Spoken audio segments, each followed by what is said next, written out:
93 seconds. That's how long it took a 24-year-old woman from Brownsville, Texas, to stop the bleeding from a severed femoral artery on a ridge in northern Syria.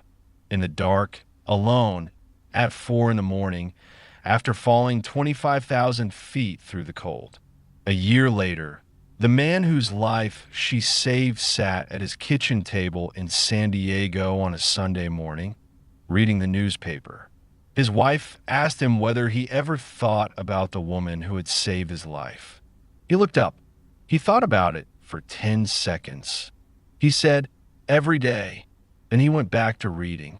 "My name is Hatch Holloway. Sit down. I'm going to tell you her name. 25,000 feet. That's where this starts. Not on the ground. Not in a briefing room. Not in a hangar with the smell of jet fuel and cold concrete, and the particular kind of fluorescent light that the United States military uses to make 4 in the morning feel like 4 in the afternoon. 25,000 feet above northern Syria on the night of October the 11th, 2014. The temperature outside the open ramp of AC 130 Hercules is 40 degrees below zero. The wind is moving past the airframe at 400 knots. And a 24-year-old senior airman from Brownsville, Texas, is about to step off into the dark. She doesn't hesitate. That's the first thing you need to know. Not the most important thing. Not the thing that's going to stay with you when this video is over. But it's the first thing, and the order matters because the order is how you understand a story like this. You start at the place where the choice gets made, and you work outward from there in both directions, into what came before and into what came after, and you let the choice itself sit at the center the whole time, like a stone in a riverbed that the water moves around. She doesn't hesitate. Senior Airman Camila Reyes, United States Air Force, 23rd Special Tactics Squadron, Pararescue, out of Brownsville, Texas. Now, before we go a single step further, I want to clear something up, because I get letters about it. I get letters about it every time I tell one of these stories and Pararescue comes into it, and I'd rather get the letter out of the way now than at the end. People hear Pararescue, and they think it's a flavor of special forces. It's not. PJs aren't SEALs. They aren't Green Berets. They aren't Rangers. They aren't Force Recon. They are something else entirely, and the thing there doesn't have a good comparison in civilian life, so I'm going to try to give it to you straight. The Pararescue motto is 3 words long. That others may live. That's the job. That's the whole job. They're the people the United States military sends to the place where Americans are dying, when there is no other way to reach those Americans except through the sky. They jump, they climb, they dive, they hike, they do whatever the terrain demands. And when they get to the dying American, they save him, or they save her, or if they cannot, they bring the body home. Because the Pararescue Creed, which is longer than the motto, and which I'm not going to quote at you because Hatch doesn't quote creeds, has a line in it about not leaving the fallen behind. And the PJs take that line seriously in a way that most people who quote creeds do not. They are, by training, the most highly qualified combat medics in the United States military. They are also, by qualification, military freefall parachutists, combat divers, mountain rescue specialists, and trauma physicians one step below an MD. The pipeline to earn the Maroon Beret takes 2 years. The attrition rate runs around 80%. 8 out of 10 people who start it don't finish it. There are fewer than 500 qualified PJs on active duty at any given time in the entire United States Air Force. Make of that what you will. In October of 2014, 4 of them were stationed at a forward operating base I'm not going to name in a country bordering Syria, about 90 kilometers from the line. 3 of them were men. The 4th was a senior airman named Camila Reyes. She was 24 years old. She had been a qualified PJ for 2 years and 4 months. She had 147 log jumps, and she carried in the side pocket of her medical ruck on every single mission she flew a piece of equipment that the standard operating procedure did not require her to carry, because she had read a paper in a trauma journal in 2012, and she had decided at the age of 22 that the paper was right. That piece of equipment is going to matter in about an hour of screen time. But we're not there yet. We're nowhere near there yet. Let me take you back. Brownsville, Texas, sits on the Rio Grande, at the southernmost tip of the state, where the river bends east and pours itself into the Gulf of Mexico. It is the poorest city of its size in the United States. It is also one of the most American cities in the United States in the sense that almost everybody who lives there has a relative on the other side of the river, and almost everybody on the other side of the river has a relative in Brownsville, and the border for most of the families that live in that town is not a line. It's a doorway that the federal government has chosen to put a lock on.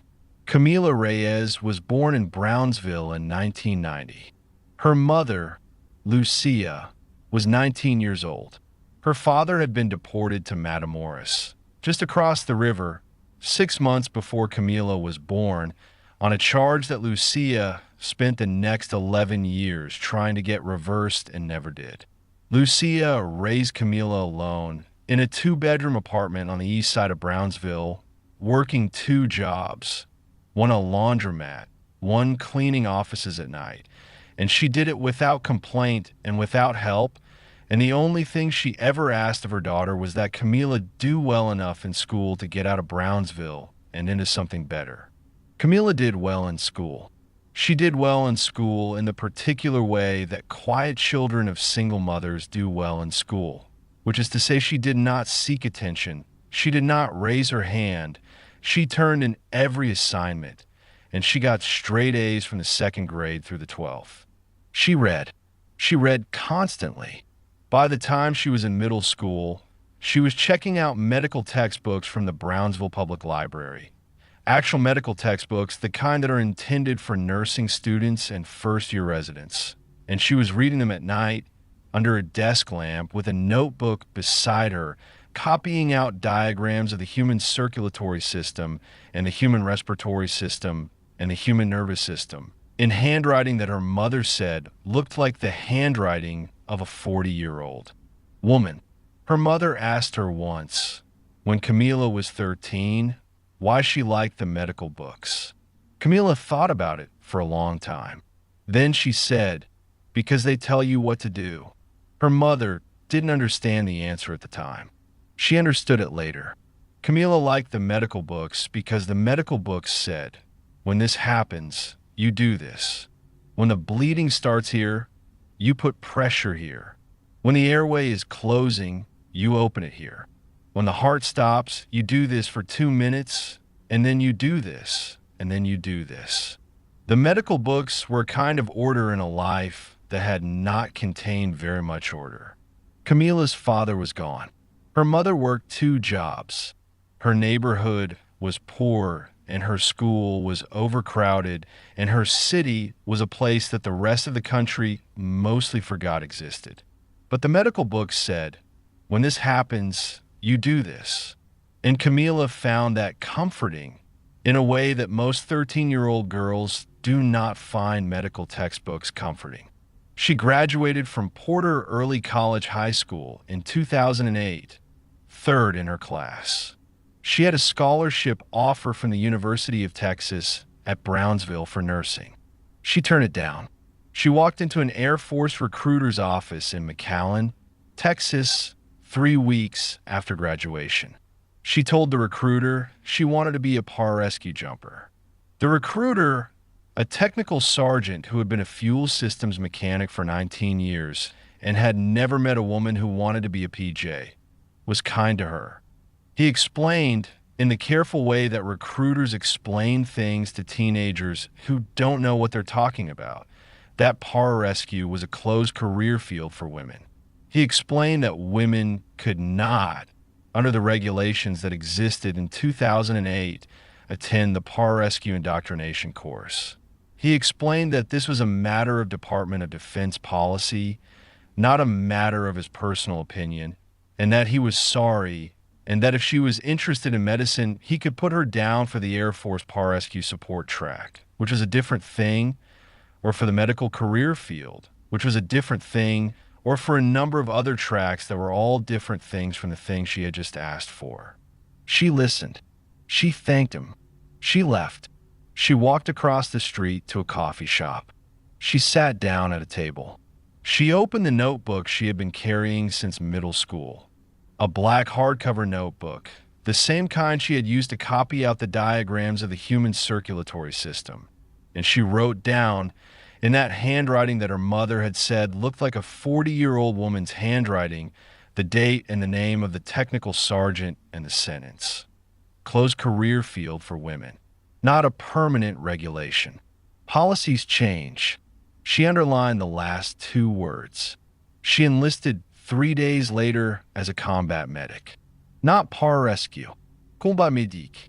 The regulation that closed pararescue to women did not close combat medic to women, and the combat medic pipeline was, by Camila's research, the closest a woman in the Air Force could get to the PJ pipeline without being in the PJ pipeline.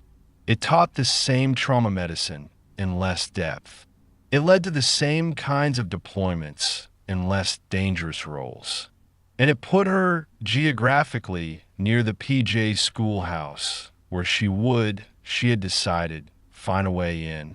She shipped to basic training at Lackland in September of 2008.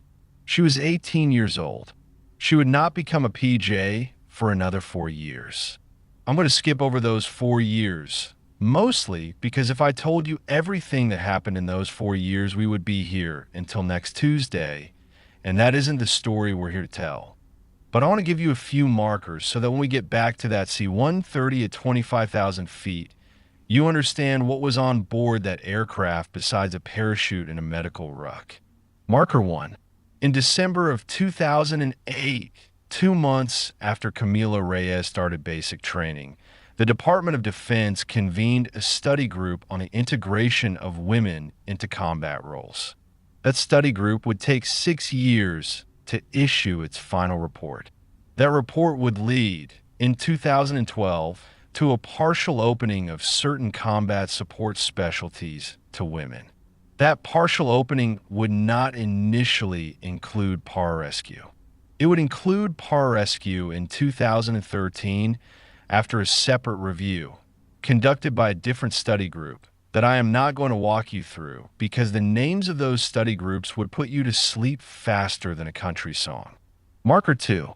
In April of 2010, while serving as a combat medic with an Air Force Expeditionary Medical Unit in Bagram, Afghanistan, Senior Airman Reyes, she had made Senior Airman at 20 months ahead of cohort, was on duty in the trauma bay when a PJ team came in with a wounded Army Ranger. The Ranger had taken shrapnel in the abdomen from an IED outside Asadabad.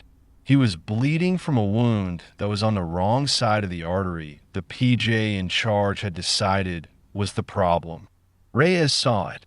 She didn't say anything for about 4 seconds. She was a senior airman. The PJ was a tech sergeant, and the room had a major in it.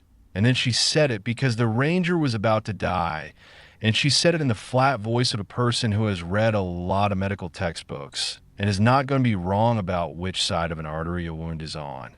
She was right. The PJ, Technical Sergeant Devin Walsh of Tampa, Florida, looked at her for a second after he reassessed the wound. He did not say thank you. He did not say good catch.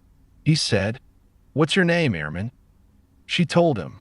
He said, "Where are you from?" She told him. He said, "When you're done with your combat medic obligation, you come find me. I'm 23rd Special Tactics Squadron Hurlburt." He turned back to the Ranger. The Ranger lived. Walsh, by then, was 8 years into a career that would last another 9. He would die in 2019 in a training accident at a drop zone in Florida that had nothing to do with combat and nothing to do with Camila Reyes. But before he died, he kept his word. And when the Pararescue pipeline opened to women in 2013, and when Camila Reyes, by then a staff sergeant combat medic with 4 years of service and a deployment to Afghanistan and a deployment to the Horn of Africa, applied for the pipeline, the recommendation letter that came across the desk of the screening board at Lackland Air Force Base was signed by Technical Sergeant Devin Walsh. That letter was 3 sentences long. I have seen it.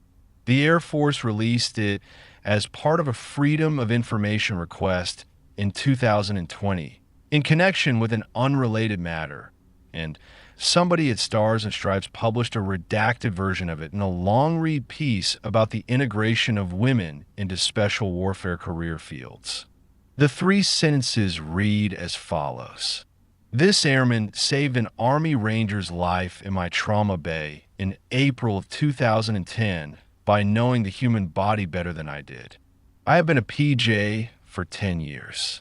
I'm not easily impressed. Pass her. 3 sentences. That's all he wrote. They passed her. Marker 3. The Pararescue Indoctrination course is held at Lackland Air Force Base in San Antonio, Texas. It runs for 8 weeks. It is the first gate in a pipeline that contains, depending on how you count them, between 9 and 12 schools, depending on which qualifications you stack and in what order. INDOC, as it is called, is designed to break people. It is designed to break them physically and mentally and emotionally. And it is designed to do so in a way that filters out anyone who is in the pipeline for any reason other than the reason you have to be in the pipeline, which is that you cannot conceive of doing anything else with your life. The attrition rate at INDOC, when Camila Reyes started it in April of 2013, was approximately 82%. She was that cycle, one of 2 women. The other woman quit in week 3. Reyes did not quit. She did not pass on the first try either. She was rolled in week 6 on a water confidence event that required her to recover a weighted brick from the bottom of a 15-foot pool while wearing a snorkel mask that her instructor had filled with water and then sealed with a piece of duct tape across the breathing port. She failed the event because she could not equalize her ears fast enough. The instructor pulled her out, sat her on the edge of the pool, looked at her for a long moment, and said, "Airman, you want to be a PJ?" She said, "Yes, Sergeant." He said, "Then I'm going to roll you back 2 weeks. You're going to spend 2 weeks practicing the Valsalva maneuver until you can equalize at 15 feet on a breath of air with a sealed mask. And then you're going to come back and do this event and you're going to pass it. And nobody in your new cohort is going to know that you got rolled because rolled airmen don't talk about getting rolled. They just get back in line. Do you understand me?" She said, "Yes, Sergeant." She was rolled. She practiced. She came back. She passed. She graduated INDOC in August of 2013 in a class of 9 out of an original cohort of 41. She was the first female graduate of pararescue indoctrination in the history of the United States Air Force. There was no press release. There was no ceremony beyond the standard graduation ceremony. Her mother flew in from Brownsville. Lucia Reyes sat in the 3rd row of the small chapel where the ceremony was held. She did not cry. Camila's mother, the woman who had raised her alone in a 2-bedroom apartment and worked 2 jobs and never complained, did not cry at her daughter's graduation from pararescue indoctrination. She told me later, when I spoke to her on the phone in 2021, that she had not cried because she had not been surprised. I knew she would finish, Lucia Reyes told me. She always finished what she started. Even when she was a little girl, she always finished. That was 2013.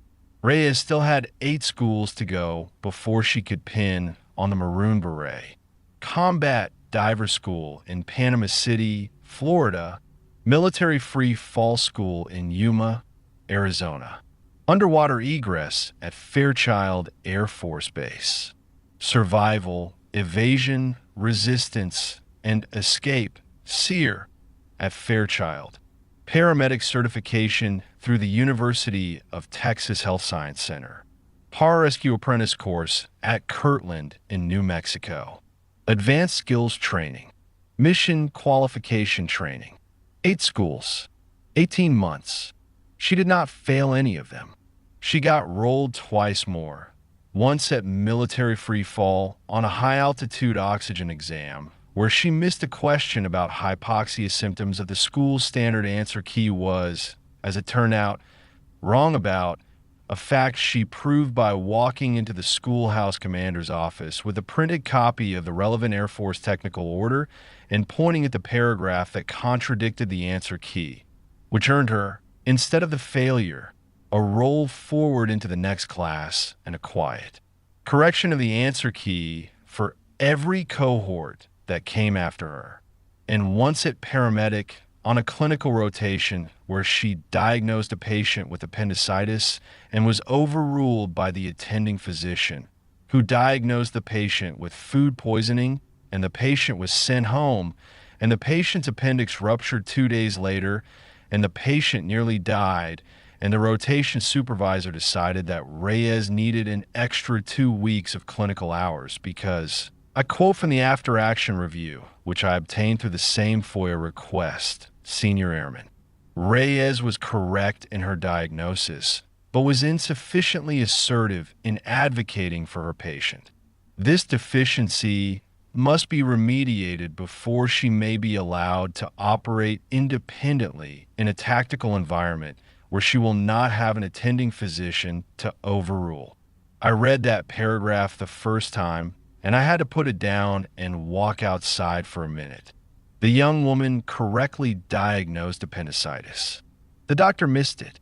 The patient nearly died, and the system's response was to give the young woman extra training in being more assertive.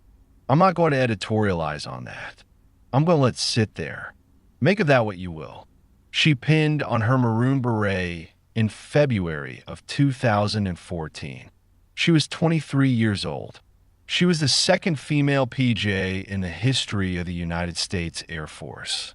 The first had pinned on 6 months earlier and had washed out of her first operational squadron within a year for reasons that are not relevant to this story and that I will not discuss out of respect for her, because she is still alive and still serving in a different capacity, and her story is not mine to tell. Reyes was assigned to the 23rd Special Tactics Squadron at Hurlburt Field, Florida. She reported on the 14th of March, 2014. She deployed for the first time as an operational PJ on the 2nd of August, 2014, to the forward operating base I'm not going to name, 90 kilometers from the Syrian border. She had been in country for 71 days when the radio call came in. Now, I'm going to do something here that I don't usually do, which is interrupt the chronological flow of the story to introduce a second person. Because the story I'm telling you is not just the story of Camila Reyes. It is also the story of the man whose life she was about to save, and you cannot understand what happened on that ridge in October of 2014 unless you understand who he was before he got there.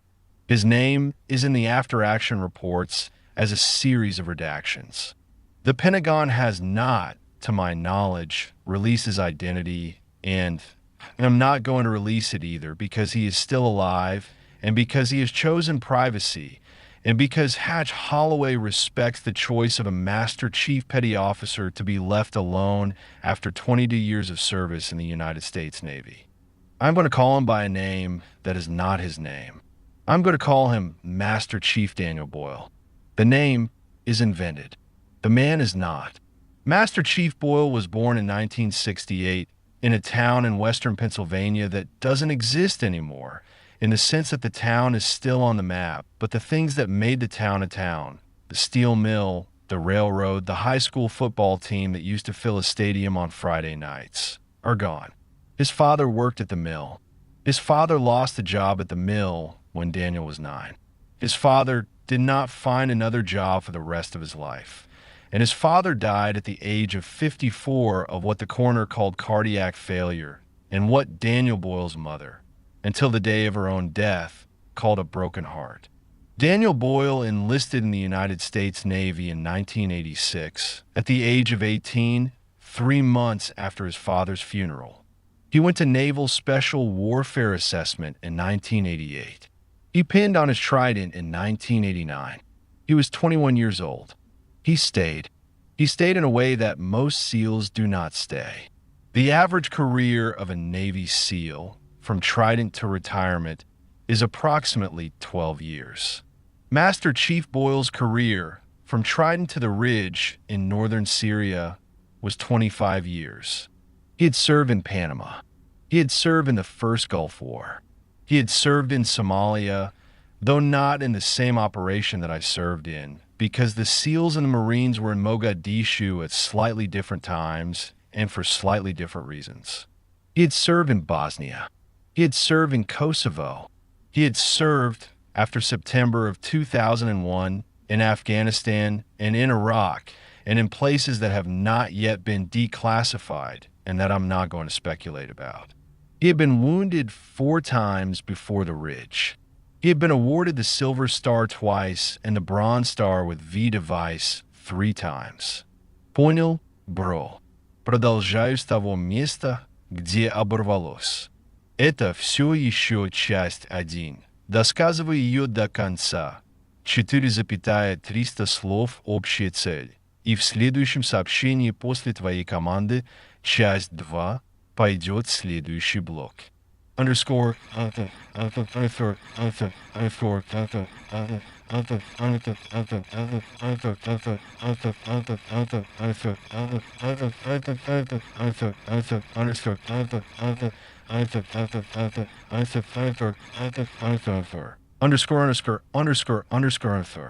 He had a wife in San Diego. He had 2 daughters, ages 19 and 17, both in the University of California system, one at San Diego and one at Santa Barbara. His older daughter was studying nursing, which is the kind of detail that you would put in a novel and then take out because no editor would believe it, that the older daughter of a Navy SEAL Master Chief, on the night her father took a fragment through the femoral artery on a ridge in northern Syria, was at that moment 6,000 miles away in a classroom in La Jolla, taking a midterm examination in a course on emergency trauma nursing. But that is what was happening. That is the kind of thing that actually happens in actual lives. The older daughter's name was Hannah.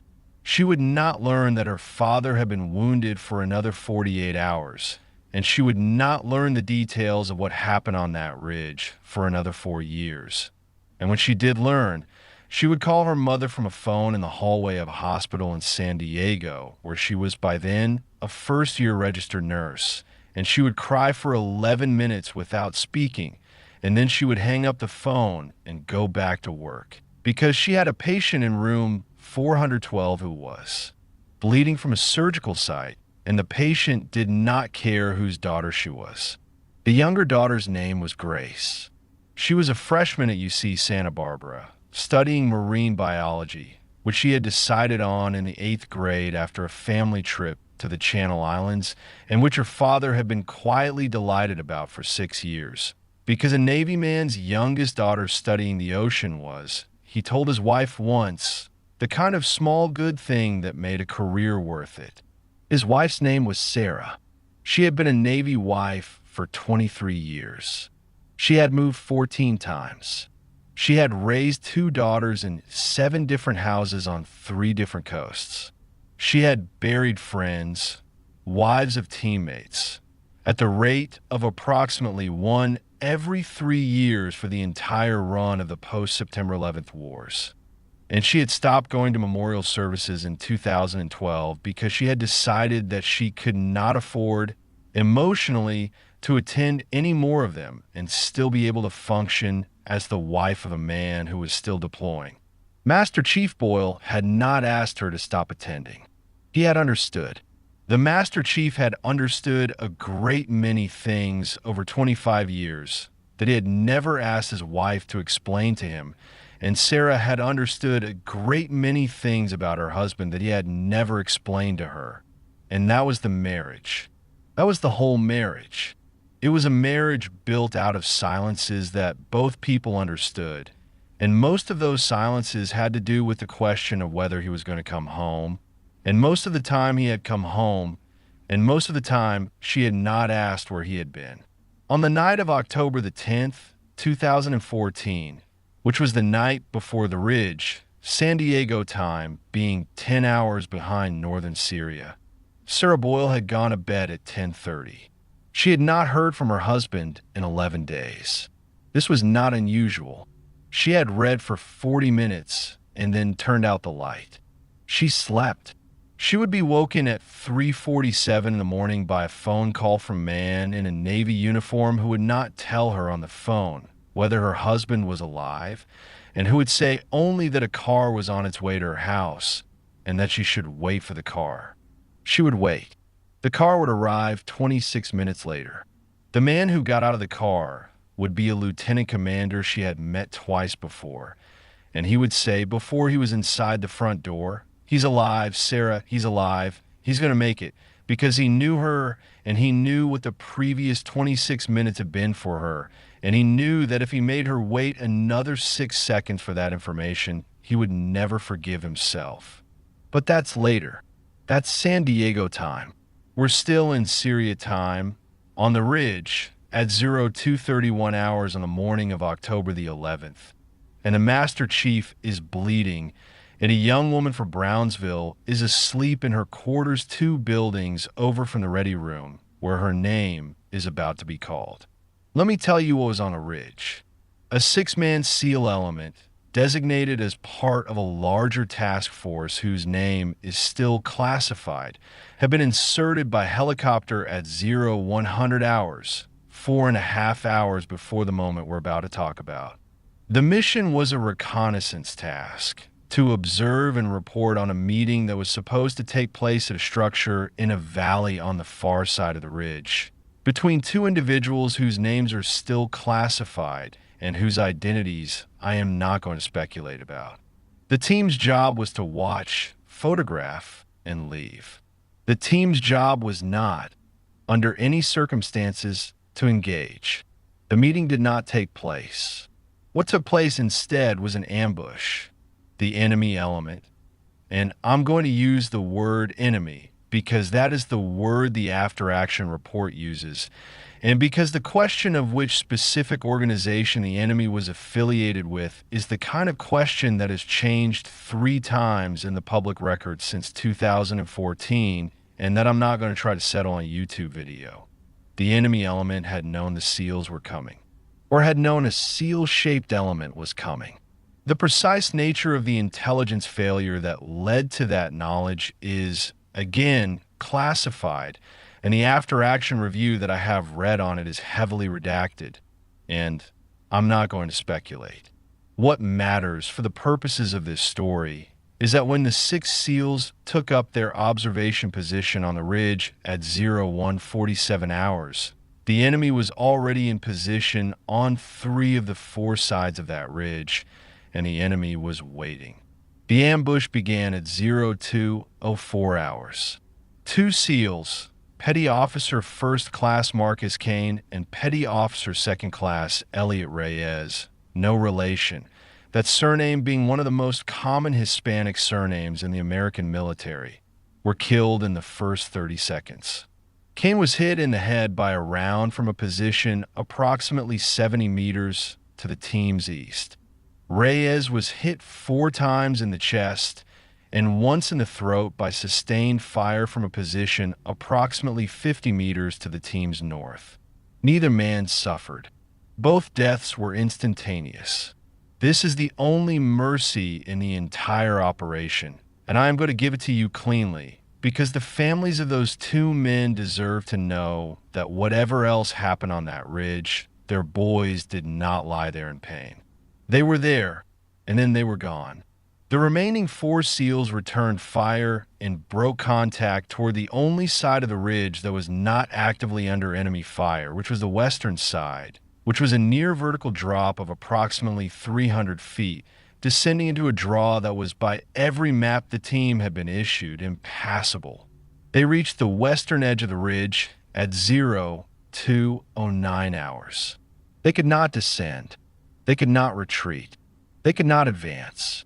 They could not call for ground exfiltration because the only road into the area was 16 kilometers away, and the terrain between the ridge and the road was the same terrain that had just been classified as impassable. They could not call for helicopter exfiltration because the ridge itself had no landing zone. The surrounding terrain had no landing zone, and the enemy on 3 sides had at least 2 heavy machine guns and what the surviving team leader would later describe in his after-action statement as probably 4 shoulder-fired anti-aircraft systems, based on what I could see of their dispersion. They had 2 options. Option 1 was to hold position on the ridge and fight until ammunition ran out, which the team leader estimated would take approximately 90 minutes. Option 2 was a thing called personnel recovery, which is a specific category of operation in United States military doctrine that authorizes the insertion of specialized personnel by means that are not normally authorized for routine operations, when the alternative is the loss of friendly forces. The team leader called for personnel recovery at 02:17 hours. The call went up the chain. It moved fast. Personnel recovery requests in active combat situations move faster than any other category of request in the United States military because the doctrine is built around the principle that every minute counts, and the doctrine is correct. The call reached the forward operating base where Senior Airman Camila Reyes was stationed at 02:29 hours. It reached the duty desk of the 23rd Special Tactics Squadron Detachment at 02:30 hours. The senior NCO on duty, a master sergeant named Jefferson Cole, whose name appears in the after-action documents and who has spoken on the record about his role and who has authorized me to use his name, walked into the ready room of the PJ detachment at 02:31 hours with a message in his hand. The ready room had 3 names on the rotation board for that night. 3 men: Tech Sergeant Hollis, Staff Sergeant Park, Senior Airman Brennan, all qualified, all current, all operational, all available. Master Sergeant Cole looked at the board. He looked at the message. He looked at the board again. The message specified in the way that personnel recovery messages always specify the nature of the casualty. Category Alpha, hemorrhagic, junctional, femoral. Cole had been a PJ for 19 years. He knew exactly what those 4 words meant. He knew that a junctional femoral bleed was the wound that PJs trained for more than any other wound, because it was the wound that killed the most operators.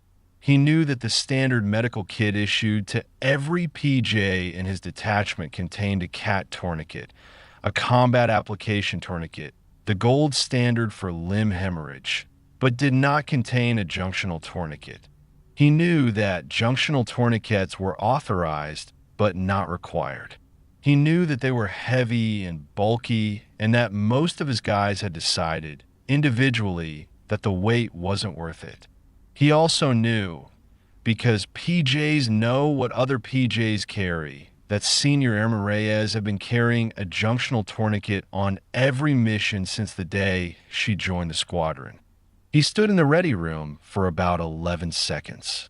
I want you to picture those 11 seconds, because in those 11 seconds, Master Sergeant Jefferson Cole, 19 years a Pararescue Jumper, made a decision that the United States Air Force has spent the last 11 years trying to write into a doctrine that doesn't quite capture what he actually did. The official record says he selected Senior Airman Reyes because she had the highest jump count of any available PJ that night. That number was real. 147 jumps. 23 of them halo. It was a real number, and it was a real reason. But it was not the only reason, and Master Sergeant Cole has in the years since, when pressed by interviewers and by oral historians, and by one extremely persistent author whose book on the integration of women into special warfare came out in 2022, given a slightly different answer every time he has been asked. The answer he gave to that author, which was published on page 241 of her book, and which I have read more times than I want to admit, was this. I picked Reyes because Reyes was going to get on the plane. The three guys on the board were going to get on the plane too. Don't get me wrong. They were all good men. They were all my guys. But there's a thing that happens when you read a message like that one, and you know what the wound is, and you know how long the patient has. There's a thing that happens in the room. The men in the room get very quiet. Nobody says no. Nobody refuses. But the silence stretches a second longer than it should. And you, the senior man, you have to make a call that lets everybody off the hook without anybody having to say the word. I made the call. I called Reyes. She wanted to go. That's all there was to it. She wanted to go, and they would have gone, but she wanted to go, and on that kind of night, on that kind of wound, you send the one who wants to. He picked up the phone at 02:31 hours. He called her quarters. She answered on the second ring. She had not been asleep, as I told you earlier. That was a small inaccuracy I let stand for the sake of narrative flow, and I'm correcting it now because Hatch Holloway does not lie to his audience, even by simplification. She had been reading. She had been reading the same textbook she carried with her on every deployment. A textbook on emergency surgical airways, the spine broken in two places, the cover held together with 100-mile-per-hour tape. She had been reading it because she could not sleep, and she could not sleep because she had not been able to sleep more than 4 hours a night since she had arrived in country 71 days earlier. And she had not been able to sleep more than 4 hours a night because she had been waiting for a phone call like the one she was about to receive, and her body had known the call was coming before her conscious mind had known it, and her body had been preparing. She picked up the phone. Master Sergeant Cole said, "Reyes, ready room. Now," she said, "on my way." She hung up the phone. She put on her boots. She put on her uniform jacket. She picked up the textbook on emergency surgical airways, and she put on her nightstand, page side down, open to the page she had been reading, which was a page on cricothyrotomy in the field, the procedure of cutting an airway into a patient's throat when no other airway could be established. She would come back to that page 2 days later when she returned to her quarters after debrief, and she would read the rest of the chapter, and she would close the book and put it back in her rucksack, and she would carry it on the next 46 missions of her career. She walked out of her quarters at 02:33 hours. She was in the ready room at 02:35 hours. She was rigged at 02:42 hours. She was on the aircraft at 02:50 hours. The C-130 was wheels up at 02:58 hours. 27 minutes from the call, coming into the wheels, leaving the runway. If you have ever worked around military aviation, you know what that number means. That number means somebody on that base loved that SEAL team enough to break every checklist in the book. The pre-flight that should have taken 45 minutes took 11. The maintenance walk-around that should have taken 20 took 6. The crew brief that should have taken 15 took 4. None of those abbreviations were authorized. All of them were noted after the fact in the squadron's flight records, with the annotation personnel recovery, Category Alpha, exception granted post facto by commanding officer. That annotation is the United States Air Force's way of saying, We broke the rules. We got away with it. The man lived. Don't do it again. The flight to the drop point was 41 minutes long. I'm going to talk to you about those 41 minutes in the next part of this story, because those 41 minutes are the part of the story where Camila Reyes became the person who stepped off the ramp at 25,000 feet. And you cannot understand the step unless you understand the 41 minutes that came before it. But first, I need to take you somewhere else for a moment. I need to take you to a screened-in porch on a piece of land outside of Beaufort, South Carolina, where a 61-year-old former Marine is sitting in a wicker chair, drinking coffee that has gone cold, watching the first gray light come up over the salt marsh, thinking about a man he used to know. Bear with me. This is going to connect. The man I used to know was a Navy corpsman named Petrie. Hospital corpsman 3rd Class Andrew Petrie of Norfolk, Virginia. He was 19 years old in the spring of 1991, which was the spring I met him, in a field hospital outside of a town in southern Iraq, whose name I am not going to give you because the geography isn't the point. Petrie was the corpsman attached to the Marine company I was in. He was small. He was quiet. He had the kind of face that looked like it belonged on a 14-year-old. And he had hands that were too large for his arms. And he had the most precise medical instincts I have ever seen in a human being who had not been to medical school. I watched Petrie save 4 Marines in 3 weeks. One of them was me. The wound was not serious. I want to be clear about that. The wound was a fragment from a mortar round that hit the wall of a building I was leaning against, and the fragment came through the wall and hit me in the left side of the abdomen. And the wound was, by the standards of what other Marines in that war suffered, the kind of wound you make a joke about 10 years later at a unit reunion. But the wound was bleeding more than a wound that size should have been bleeding, and Petrie figured out why in about 40 seconds. The fragment had nicked a small artery on its way through, and the artery was bleeding into my abdominal cavity faster than the entry wound was bleeding out. And if Petrie had not figured that out in 40 seconds, I would have been dead in another 20 minutes. He figured it out. He packed the wound. He started a line. He called for evacuation. I was on a surgical table in Saudi Arabia in 3 hours. I came home 11 days later. Petrie did not come home. Petrie was killed 2 weeks after he saved my life by a sniper round that hit him in the throat as he was crossing a street to reach a wounded Marine on the other side. The Marine he was crossing the street to reach also died of wounds that Petrie could not reach him in time to treat. Both deaths were unnecessary, in the sense that all combat deaths are unnecessary, and both deaths were necessary, in the sense that the war was the war, and the street was the street, and Petrie was the kind of corpsman who crossed the street. I have thought about Andrew Petrie almost every day for 34 years. I thought about him in 2019 when I first read a redacted version of the after-action report on a pararescue operation in northern Syria in October of 2014. I thought about him because the after-action report described a young female PJ who had carried, on her own initiative, a piece of equipment that the standard operating procedure did not require her to carry, because she had read a paper in a trauma journal and decided the paper was right.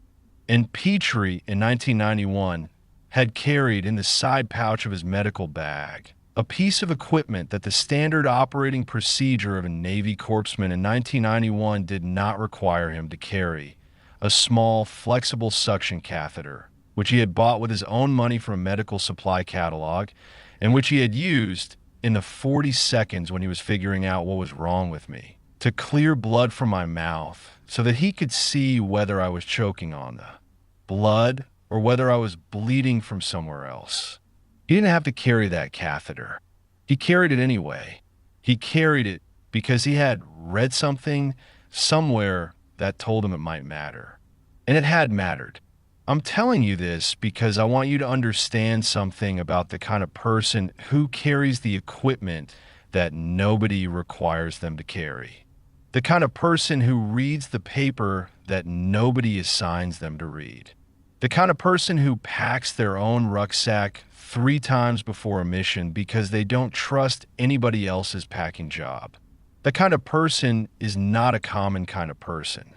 That kind of person is rare. I have known in my life maybe 9 of them. Petrie was one.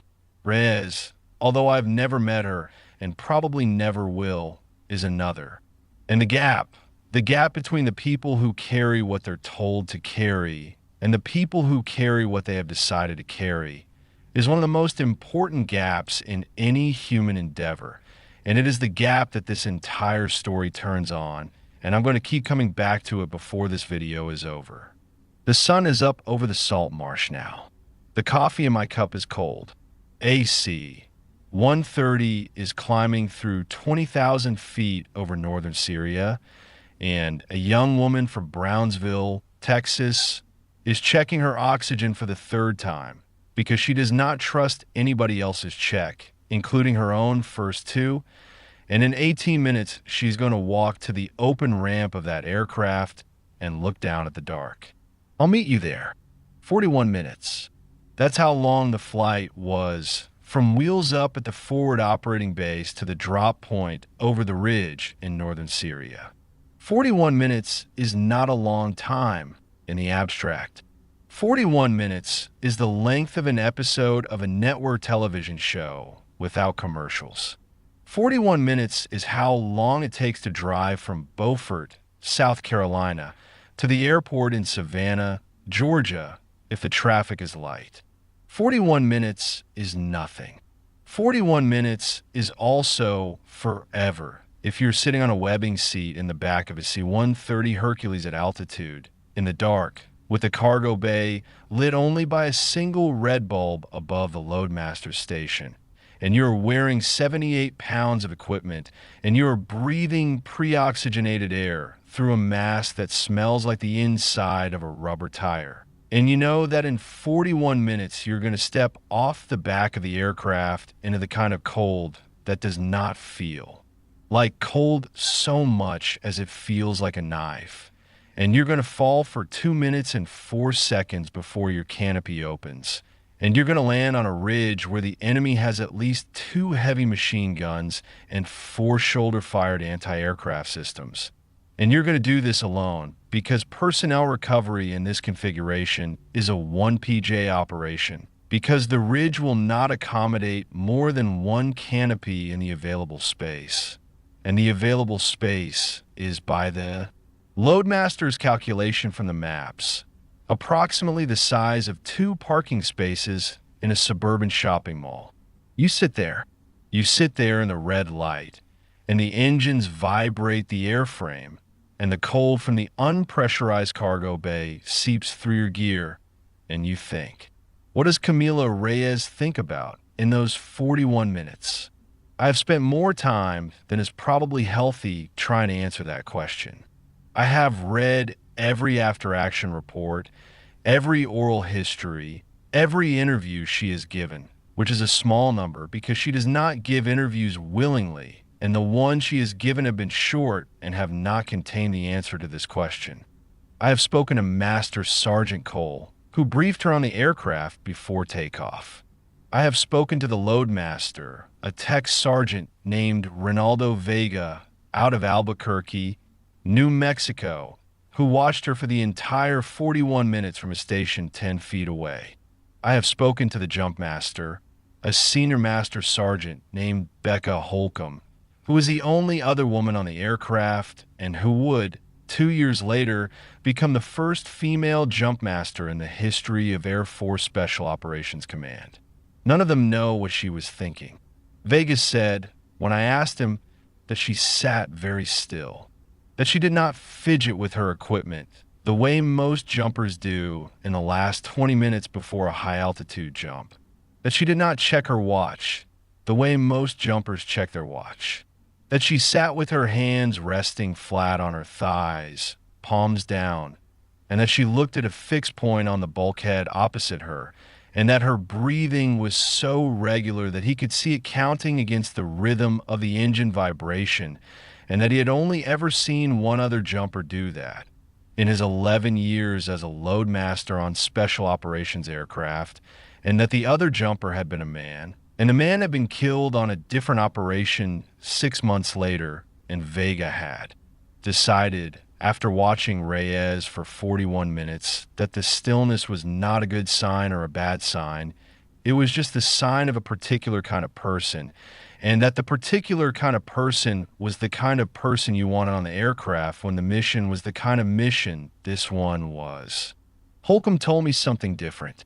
Holcomb told me that at approximately 0320 hours, about 20 minutes into flight, Reyes had unclipped her oxygen mask for 30 seconds and had said something to the jump master, which Holcomb had not been able to fully hear over the noise of the aircraft, but which Holcomb believed on later reflection had been a question about the wind speed at the drop altitude. Holcomb had answered the question. Reyes had nodded. Reyes had reclipped her mask. Reyes had returned to her position of stillness on the webbing seat. That was the only word Reyes spoke on the entire flight. The wind speed at the drop altitude was 22 knots, gusting to 28. The maximum recommended wind speed for a halo insertion onto a target the size of 2 parking spaces is 15 knots. Reyes knew this. Holcomb knew this. Holcomb did not bring it up, and Reyes did not bring it up, because the decision about whether to make the jump had already been made by people senior to both of them, and the wind speed was the wind speed, and the seal on the ridge was bleeding out. And there's a category of conversation that experienced operators do not have, because the having of the conversation is itself a kind of refusal, and neither Holcomb nor Reyes were going to refuse. I want to stop here for a moment. I want to stop here because I am about to take you to the ramp, and once we go to the ramp, the pace of this story is going to accelerate to the point where I will not be able to stop again until we are on the ground on the ridge. And I want to use this last quiet moment to tell you something that I have been working up to for the last 40 minutes of this video. I'm going to tell you about a man who came to one of my shooting classes in the spring of 2019 at a private range outside of Beaufort. His name was Howard. I'm not going to give you his last name. He paid for the class in cash. He was wearing $800 worth of tactical clothing that had been purchased, by the look of it, the week before. He was carrying a custom-built rifle that retailed for approximately $9,000. He had brought in a separate case 3 handguns, 2 of which I did not recognize the make of, and 1 of which I did recognize and which retailed for approximately $4,000. He had brought a leather notebook. He had brought a small digital recorder. He had asked me, in the first 10 minutes of the class, whether he could record my lectures. I told him no. I had 11 students that weekend. Howard was one. The other 10 were a mix of what I get most weekends. 3 retired law enforcement, 2 active duty military on leave, 1 rancher from up near Walterboro, 1 young woman who had bought a handgun after being stalked by an ex-boyfriend and who was the most attentive student in the class, 2 recreational shooters who were friends with each other, and 1 man in his late 40s who never quite explained why he was there, but who shot well and asked good questions and tipped my range master on. Sunday afternoon. And Howard. Howard was an executive at a large insurance company in the Northeast. He had told me this in the parking lot on Saturday morning before the class began. He had told me, as well, that he had recently been promoted to a senior position in his company's executive protection division, which was the division responsible for the personal safety of the company's senior officers, and that he was attending my class as part of his preparation for that role. He had said this with the slightly performative confidence of a man who had been preparing to say it for some time. He had used the phrase executive protection 3 times in the first sentence. I had nodded. I had not corrected him on the question of what executive protection actually is, or on the question of what kind of training executive protection professionals actually receive, or on the question of whether a weekend shooting class taught by a retired Marine in South Carolina was a meaningful component of that preparation. I had not corrected him because correcting people in parking lots is not how I make my living, and because Howard had paid for the class, and because if Howard wanted to think that a weekend with me was going to qualify him to protect insurance executives, that was Howard's business. The class went fine for the first day and a half. Howard shot well.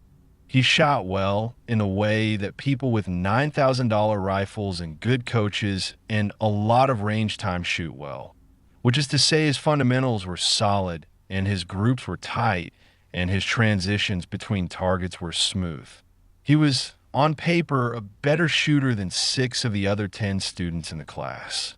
On Sunday afternoon, in the final block of the weekend, which I always reserve for what I call decision-making drills, where I set up scenarios that require the student to evaluate a situation before deciding whether and how to engage, Howard had a problem. The scenario was simple. It is one I run almost every weekend. The student walks down a corridor of cardboard targets. Some of the targets are configured as threats. They're holding weapons, or they're positioned in a way that indicates threat. Some of the targets are configured as non-threats. They're holding cell phones, or groceries, or nothing, or a child's hand. The student has to engage the threats and not engage the non-threats while moving through the corridor at a realistic pace. It is a basic drill. I have run it for hundreds of students. The standard pass rate is about 60% on the first attempt and about 90% by the third attempt. The drill is not designed to be hard. The drill is designed to teach the student that the eye sees what the brain expects to see, and that the brain, under stress, expects to see threats, and that the antidote to that bias is the discipline of looking before deciding. Howard went through the corridor. Howard engaged 7 targets. 5 of them were threats. 2 of them were not. The first non-threat Howard engaged was a cardboard cutout of a woman in her 30s holding a cell phone, configured at a slight angle so that the cell phone was partially obscured by the target's body. A close call. Many students engaged that target on the first attempt. I would not have failed Howard for that one alone. The second non-threat Howard engaged was a cardboard cutout of a man in business attire, holding a briefcase with no weapon visible from any angle. Howard shot the man with the briefcase 4 times in the chest. I called the drill.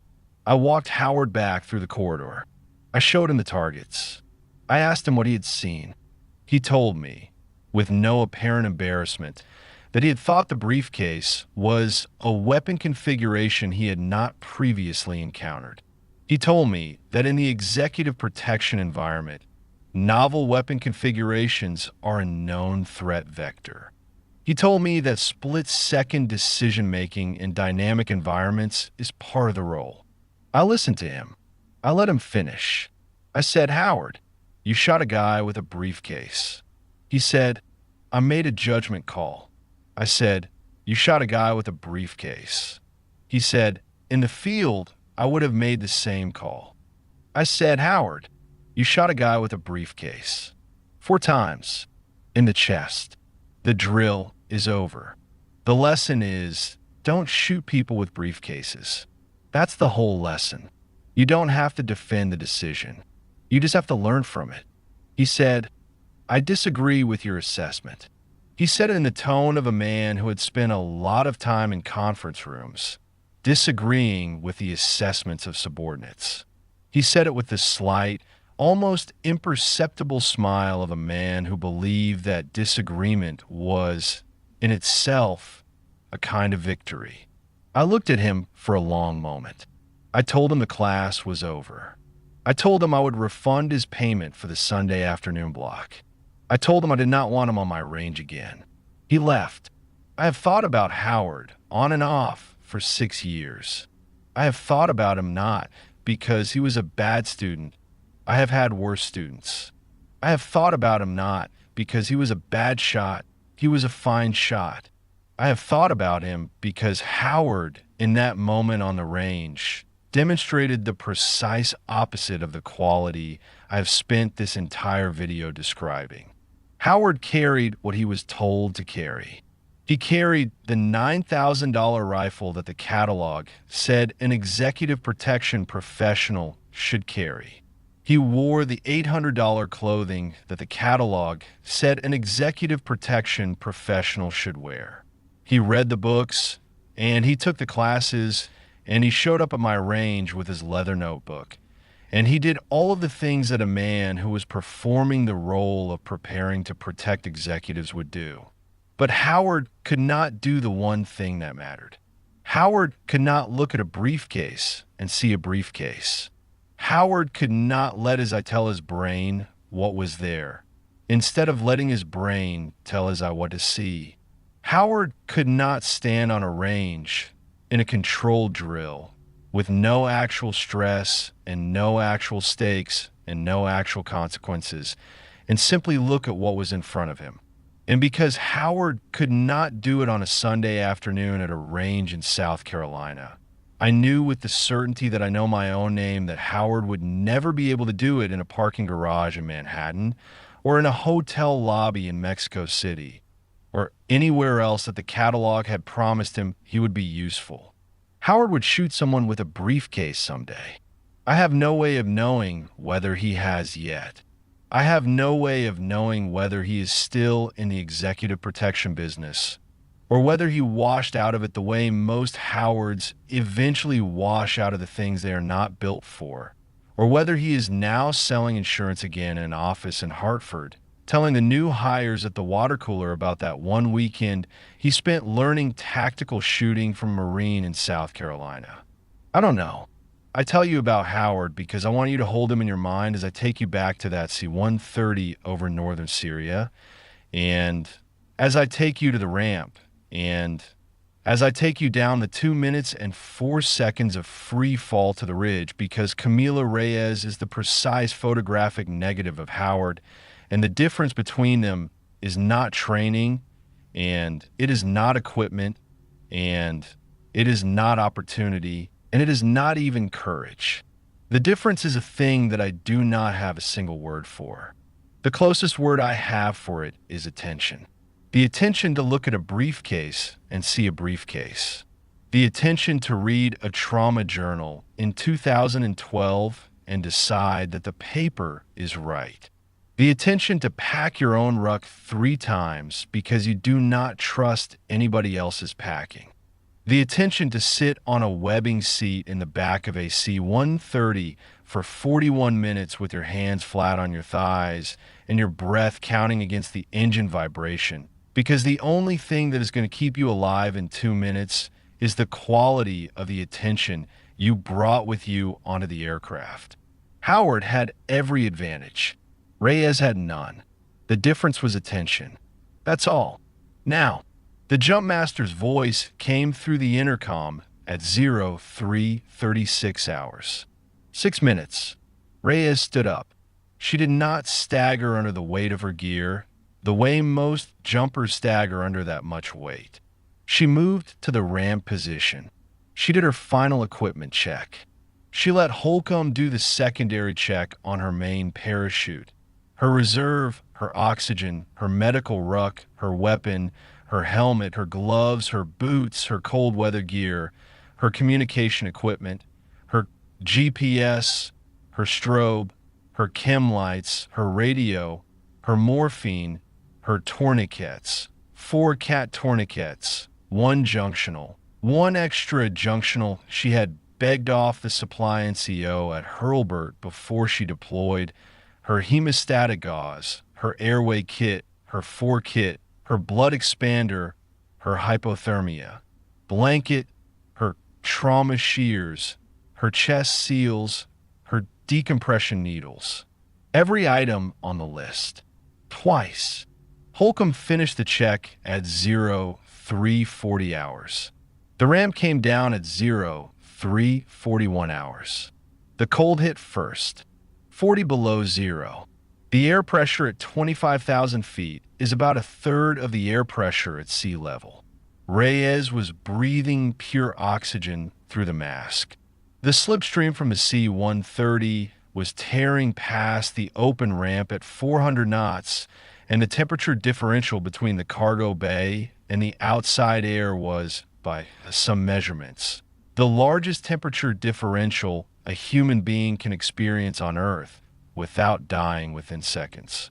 Reyes walked to the edge of the ramp. She did not run. She did not jump. She walked. She walked the way a person walks to the edge of a swimming pool, which is to say, with no special ceremony and no special hesitation, and she reached the edge of the ramp at 0343 hours. She looked down. There was nothing to see.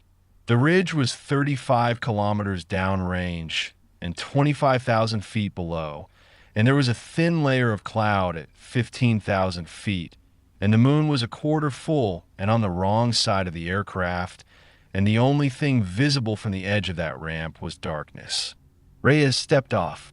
Holcomb told me, when I interviewed her in 2022, that the step was the cleanest step she had ever seen from Halo Jumper. Holcomb had been a jump master for 9 years by then. She had watched approximately 400 jumpers exit aircraft. She told me that most jumpers exit with some kind of asymmetry, a slight twist, a slight tumble, a slight reach, that has to be corrected in the first 2 or 3 seconds of free fall. She told me that Reyes did not have any asymmetry. She told me that Reyes stepped off the ramp the way you would step off a curb, with 1 foot leading and 1 foot following, and that Reyes was in a stable belly-to-earth position before she had fallen 10 feet, and that Holcomb had watched her until the strobe on her helmet was a single small green light in the darkness below, and that the green light had been completely steady the entire way down, until it disappeared into the cloud layer at 15,000 feet. Free fall. 2 minutes and 4 seconds. I am not going to try to tell you what 2 minutes and 4 seconds of Halo free fall feels like, because I have never done a Halo jump, and the only people who can tell you what it feels like are the people who have done it. And the people who have done it mostly do not have the words for it, because the experience is not a normal human experience, and the language is not built for it. I will tell you what I know about it from the physics. A human being in stable free fall position reaches terminal velocity at approximately 120 miles per hour from 25,000 feet, with a planned canopy deployment at 800 feet above ground level. The free fall distance is approximately 24,200 feet, which at terminal velocity takes approximately 2 minutes and 4 seconds. The body, during those 2 minutes and 4 seconds, is doing several things at once. It is descending. It is being shaped by the wind, which at terminal velocity is exerting a force on the jumper's body equivalent to the force of a hurricane. It is being cooled, although less than you would think, because the friction of the air against the body at that speed produces a small amount of heat. It is breathing pure oxygen through a regulator that is designed to deliver 1 breath per second under load. It is as if the jumper is trained, navigating by reading the wind drift and adjusting the body position to track laterally toward the intended landing point. Reyes was navigating. She had a GPS strapped to her left forearm, and the GPS had been programmed with the coordinates of the intended landing point, which was a small flat area on the western edge of the ridge, approximately 15 meters from the position of the 4 surviving SEALs. She was tracking with her body toward those coordinates.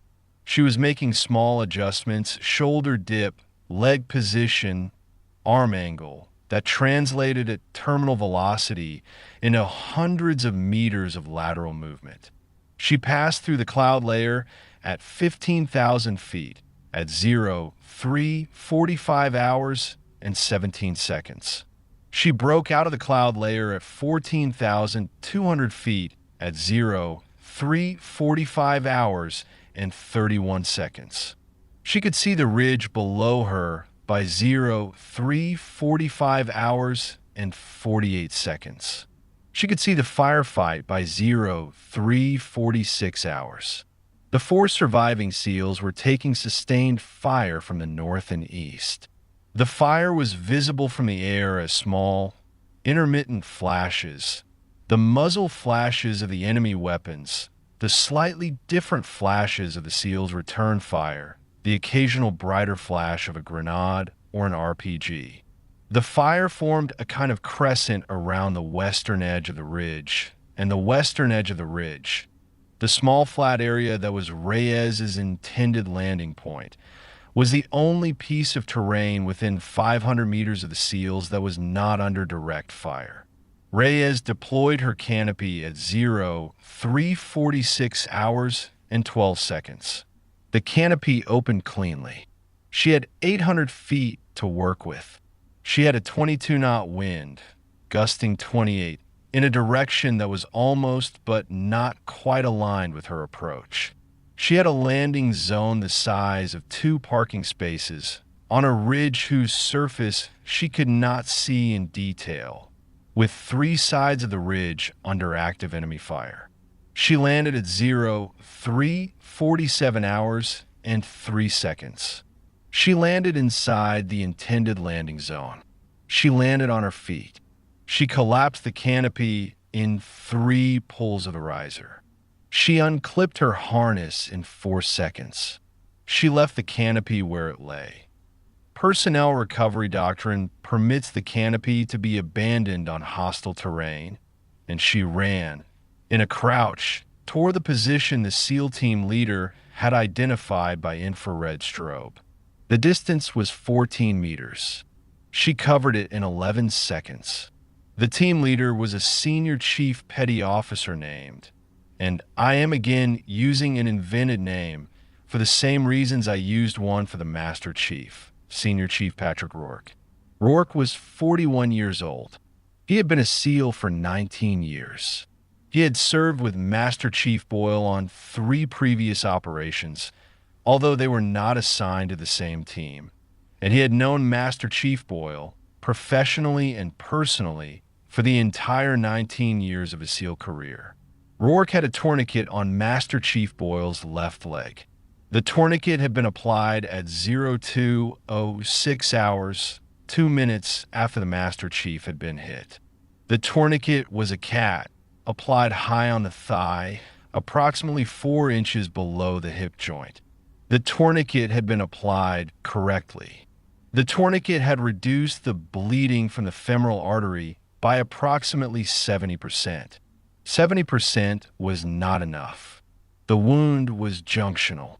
The wound was at the very top of the thigh, almost at the hip, the kind of wound that a cat tourniquet, even applied correctly, cannot fully compress because the artery at that location runs underneath bone and muscle and connective tissue that the tourniquet cannot reach from the outside.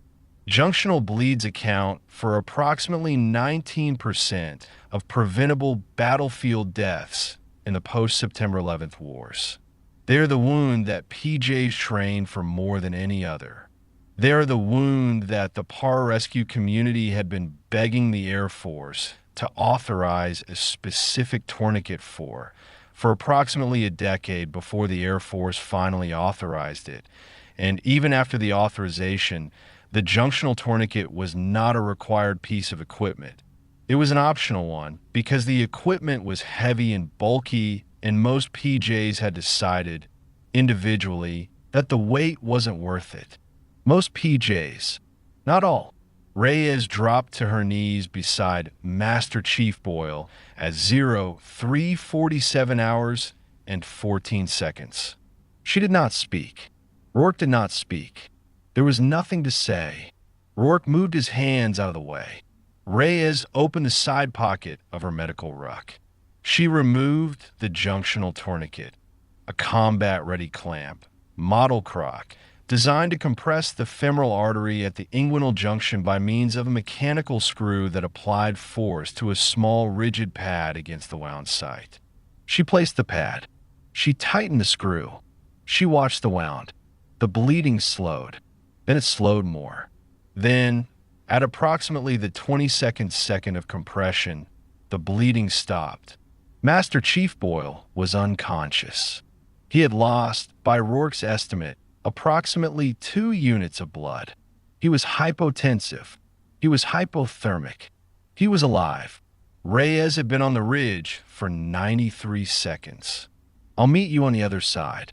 93 seconds. That is the number I want you to hold in your mind. 93 seconds from the moment Camila Reyes's boots touched the ridge to the moment the bleeding from Master Chief Daniel Boyle's femoral artery stopped. 93 seconds. About the length of a television commercial break.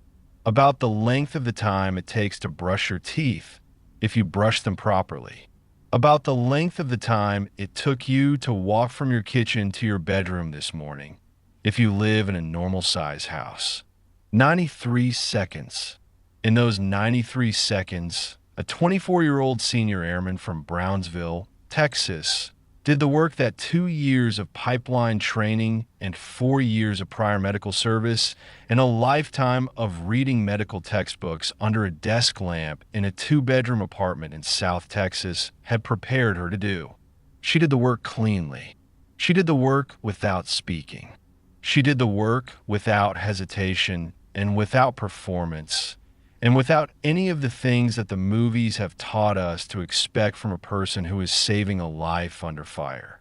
She did the work the way you would change a tire by the side of a road on a Tuesday afternoon, which is to say, she did the work because the work needed doing and she was the person there to do it. The bleeding stopped at 03:48 hours and 47 seconds. The CaseVac helicopter, a CV-22 Osprey, configured for medical evacuation, which had been holding at a station 50 kilometers to the west and had been moving toward the ridge since Reyes had passed the cloud layer at 15,000 feet, arrived overhead at 04:04 hours. The Osprey could not land on the ridge. The ridge had no landing zone. The Osprey hovered, instead, at the lowest possible altitude above the western edge, about 30 feet, and lowered a rescue hoist. Reyes packaged Master Chief Boyle for hoist extraction in 11 minutes. She established a second foreline. She started a blood expander. She covered him with a hypothermia blanket. She rechecked the junctional tourniquet twice. She rechecked the cat tourniquet on his thigh once. She did not remove the cat tourniquet, even though it was no longer functionally necessary, because Pararescue doctrine on layered hemorrhage control says that a working tourniquet stays in place until a surgical team removes it under controlled conditions. And Reyes was not a surgical team, and the conditions were not controlled. She clipped him into the hoist harness. The hoist took him up. The other 4 SEALs went up next, one at a time, in the order Rourke specified. Rourke went last, which is the order that team leaders go in by tradition and by doctrine and by the kind of unspoken rule that the SEAL community enforces by no formal mechanism whatsoever, and which is enforced anyway, every time, without exception, by every senior chief and master chief and team leader in the history of naval special warfare. Reyes went up after Rourke. She was the last person off the ridge. The bodies of Petty Officer First Class Marcus Kane and Petty Officer Second Class Elliot Reyes, no relation, were not recovered on that operation. They were recovered 6 days later by a different team under conditions I'm not going to describe because the families of those 2 men have asked for privacy and the privacy has been granted. Both men are buried in the cemeteries their families chose. Both men have stars on the memorial wall at Naval Special Warfare Command in Coronado. Both men are remembered every year on the anniversary of the operation by the teammates who served with them, and by the wives who buried them, and by the children who grew up without them. I want to say their names again because I want their names in this video. Marcus Kane, Elliot Reyes, may they rest. Reyes, Camila, was on the Osprey by 0423 hours. The Osprey was en route to a forward surgical facility at 0424. The Master Chief was in surgery at 0551 hours. The surgical team, which included 2 Air Force trauma surgeons, an Army anesthesiologist, and 3 operating room nurses, none of whom I have spoken to and none of whom have spoken on record about that night, repaired the femoral artery, transfused approximately 9 units of blood over the course of a 4-hour operation, and stabilized the patient for evacuation to Landstuhl Regional Medical Center in Germany. The Master Chief arrived at Landstuhl at 1430 hours local time on the 11th of October. He was conscious. He was talking. He was, by the assessment of the receiving physician, going to live. He lived. He lived for the next 11 years. He is still living. He is 62 years old as I record this, and he is retired from the Navy, and he lives in San Diego with his wife, and his older daughter, Hannah, is now a senior trauma nurse at Scripps Mercy Hospital, and his younger daughter, Grace, finished her degree in marine biology and works for the National Oceanic and Atmospheric Administration in Monterey, California. And the Master Chief himself does not give interviews and does not attend reunions and does not speak publicly about what happened on that ridge, because the Master Chief is the kind of man who believes that what happened on that ridge belongs to the people who were there and that the rest of the world does not need a piece of it. He walks with a slight limp. The limp is from the femoral repair. The repair was as clean as a femoral repair can be, given the circumstances, but the femoral artery is not the same after it has been severed and reconnected, and the muscle around the wound is not the same after it has been disrupted by a piece of metal traveling at 1,500 feet per second. And the Master Chief has accepted the limp the way Master Chiefs accept most things, which is to say, without remark. His wife, Sarah, told me, when I spoke to her on the phone in 2023, she granted me one phone call, 22 minutes long, after I had written her 3 letters over the course of 2 years explaining what I was working on. She told me that the Master Chief had said exactly one thing about Camila Reyes in the 11 years since the ridge. He had said it about a year after the operation, on a Sunday morning, when Sarah had been making coffee in the kitchen and the Master Chief had been reading the newspaper at the table, and Sarah had asked him casually whether he ever thought about the woman who had saved his life. The Master Chief had looked up from the newspaper. He had thought about the question for about 10 seconds. He had said, "Every day." Then he had gone back to reading the newspaper. Sarah told me that she had not asked him anything further on the subject because she had understood from the way he had said it that the subject was not closed exactly, but that the subject was a subject that he carried by himself, and that he had not asked her to help him carry it, and that the carrying was, in some way she did not fully understand, a thing he needed to do alone. This is, I think, the marriage of a Master Chief. This is, I think, the marriage that 25 years of naval special warfare produces, and the people who manage to stay married through 25 years of it, which is not most of them. Now, I want to tell you about a year. I want to tell you about the year between October of 2014 and October of 2015, because that year is the part of the story that does not get told in the official accounts, and that year is the part of this story that matters most in some ways, because that year is the year that contains the answer to a question that you might be carrying with you right now, which is the question of what it is like for a young woman who has done what Camila Reyes did, to go back to her job the next day. She went back to her job the next day. That is what I mean. She got off the Osprey at the forward operating base at 0540 hours on the morning of the 11th of October. She debriefed for approximately 3 hours. She returned to her quarters at approximately 0900 hours. She slept for 14 hours. She woke up at 0100 hours on the morning of the 12th of October. She showered. She put on a clean uniform. She walked to the dining facility and ate a meal of eggs and toast and coffee. She walked to the ready room. She put her name back on the rotation board. She was on the rotation board for the next 43 days of her deployment. She flew 6 more missions during those 43 days. None of them required jump. 4 of them required ground extraction of wounded personnel by helicopter in conditions that range from routine to difficult. 1 of them required a fast rope insertion onto the roof of a building in a city I'm not going to name to retrieve a wounded American contractor who had been shot during a vehicle ambush.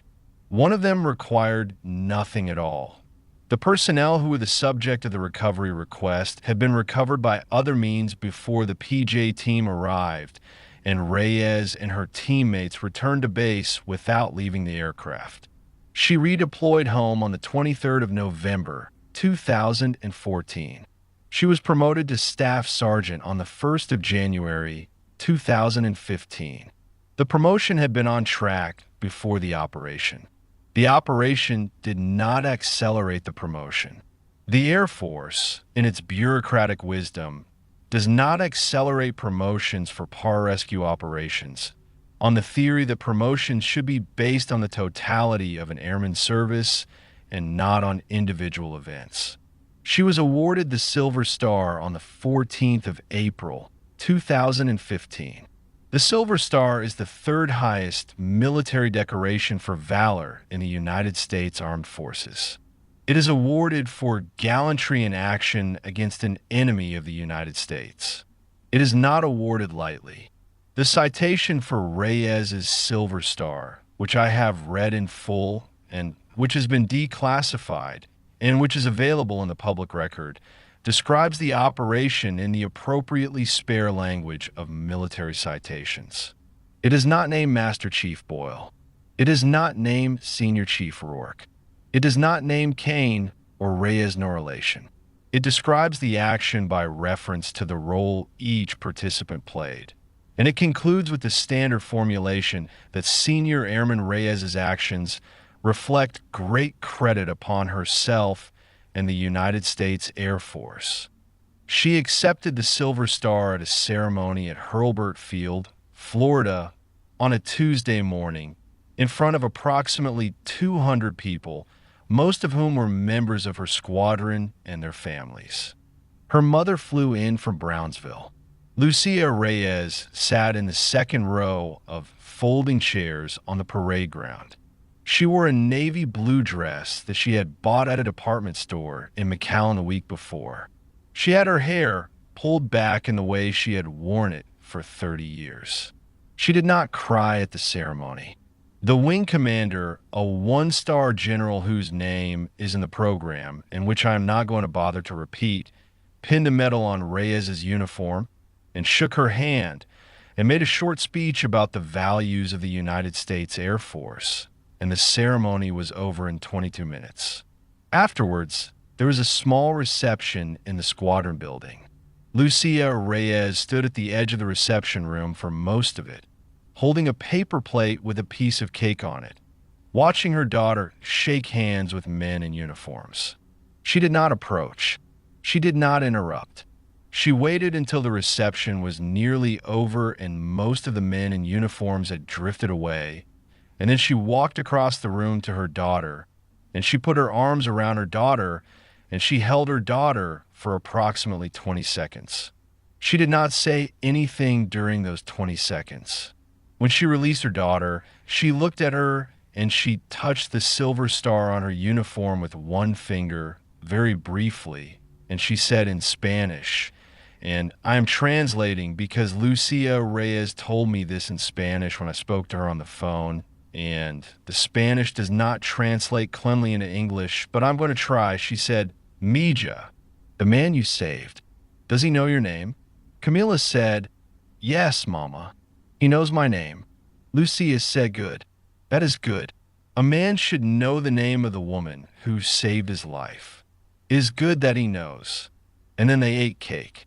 That is what Lucia Reyes told me happened in the squadron building at Hurlburt Field on the 14th of April, 2015, after her daughter received the Silver Star.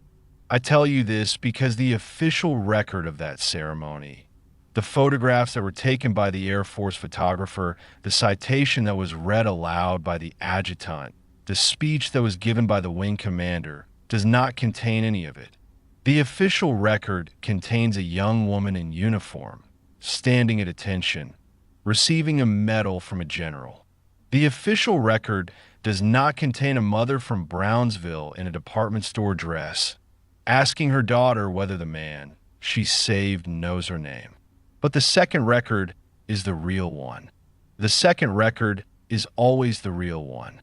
The first record is the record that the institution keeps for its own purposes, which are legitimate purposes, but which are not the same as the purposes of the human beings inside the institution. The second record is the record that the families keep, and that the friends keep, and that the people who were there keep, and that the people like me, the people who come along 10 or 11 years later with a microphone and a piece of paper and a willingness to write 3 letters over 2 years to get a 22-minute phone call, try to piece together before the people who hold it die and the record dies with them. I'm trying to piece it together. I'm not always successful, but I am trying. Now, I'm going to take you to one more place before we are done.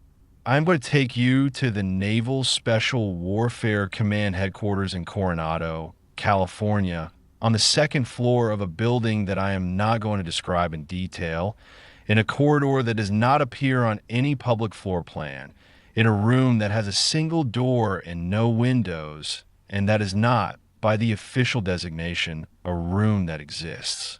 The room exists.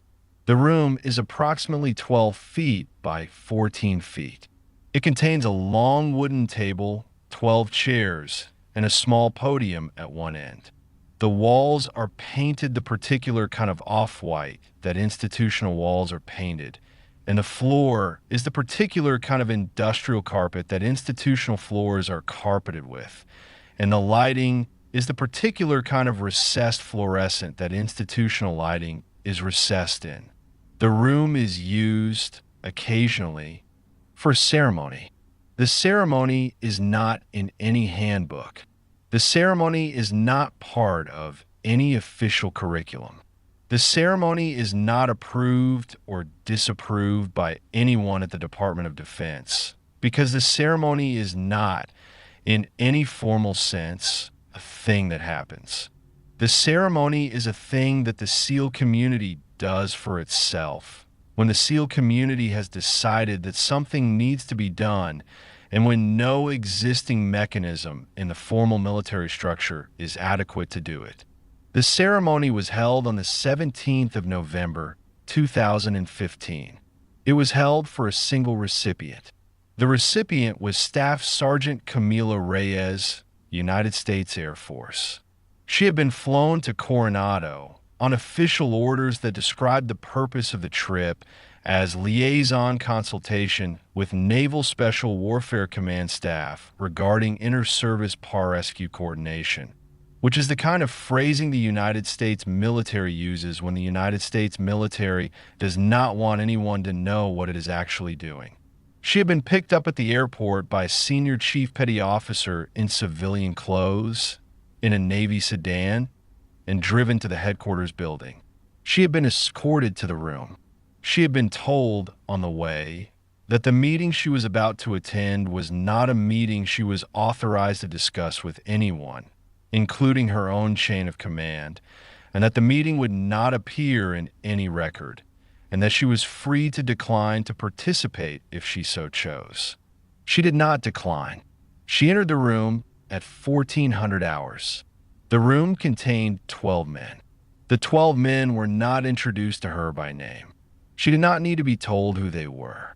The 12 men were the senior enlisted leadership of Naval Special Warfare, 12 Master Chief Petty Officers, representing every active SEAL team, every active SEAL delivery vehicle team, every active special boat team, and the headquarters staff at Coronado.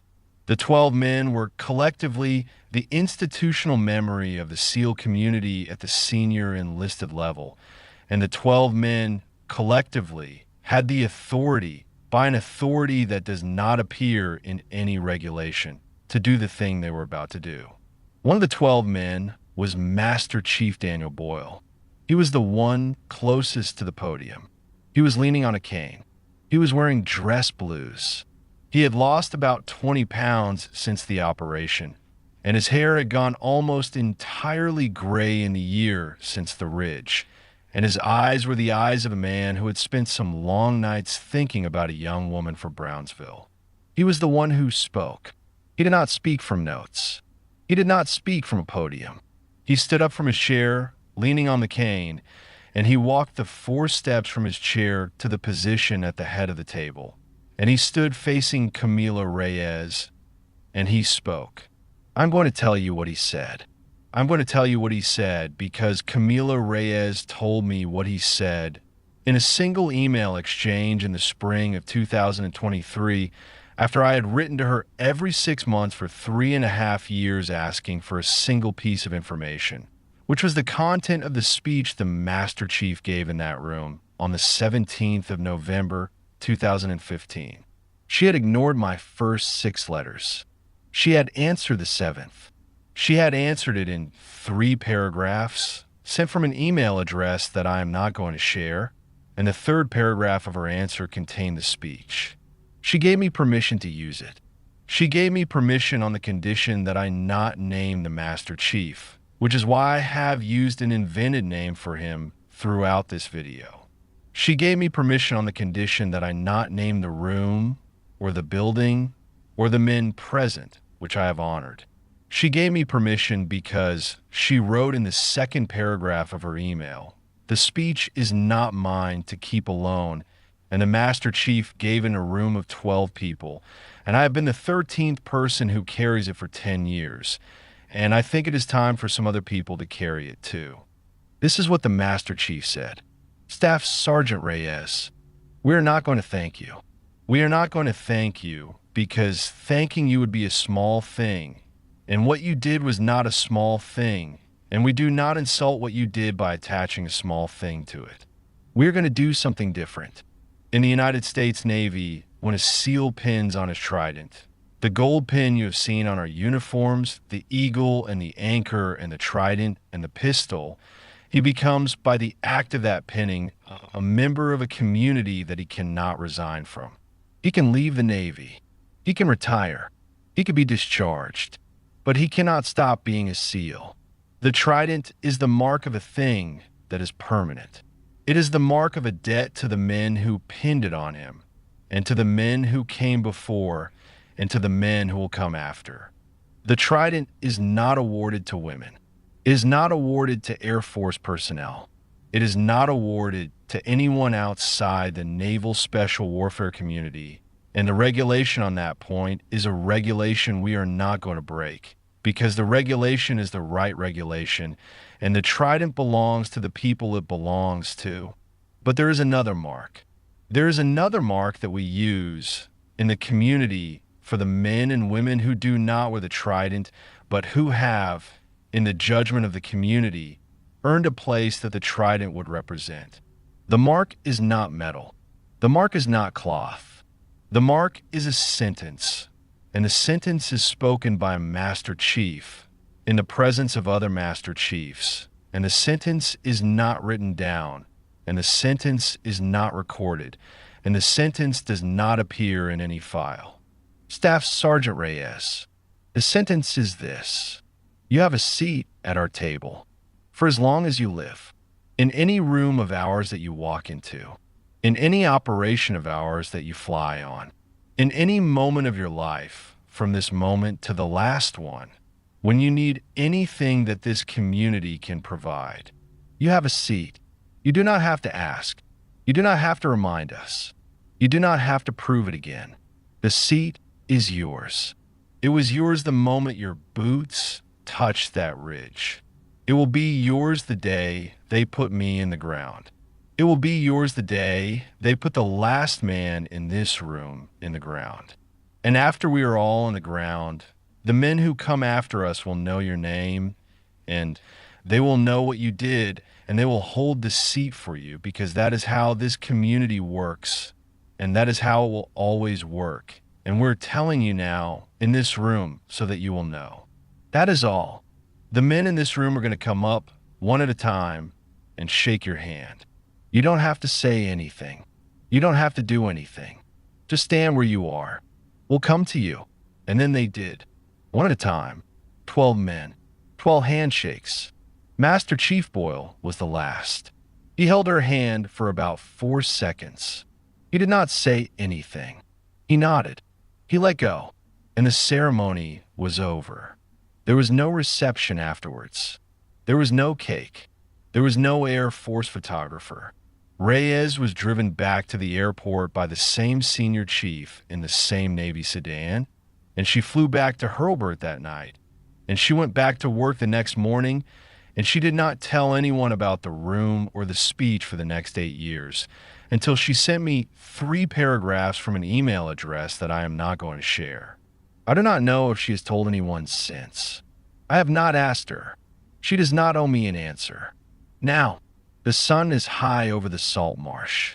The coffee in my cup has gone cold a second time, and I have not poured it out because pouring it out would mean getting up from this chair, and I'm not done.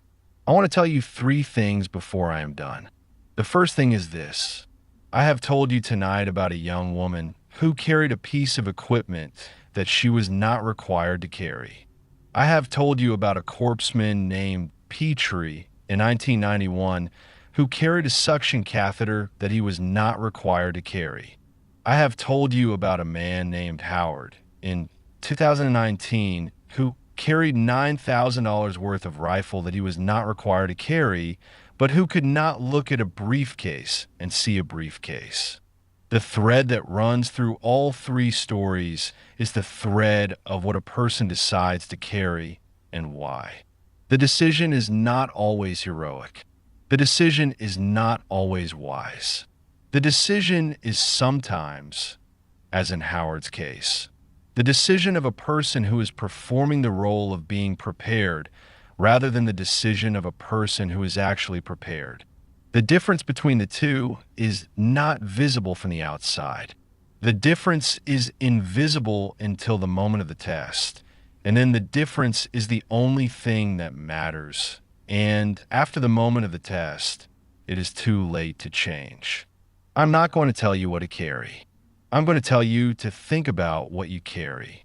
I'm going to tell you to think about it the way Camila Reyes thought about it in 2012, when she read a paper in a trauma journal and decided the paper was right.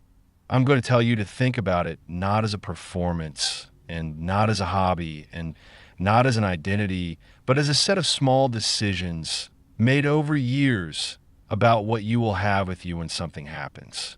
The something could be a junctional bleed on a ridge in northern Syria.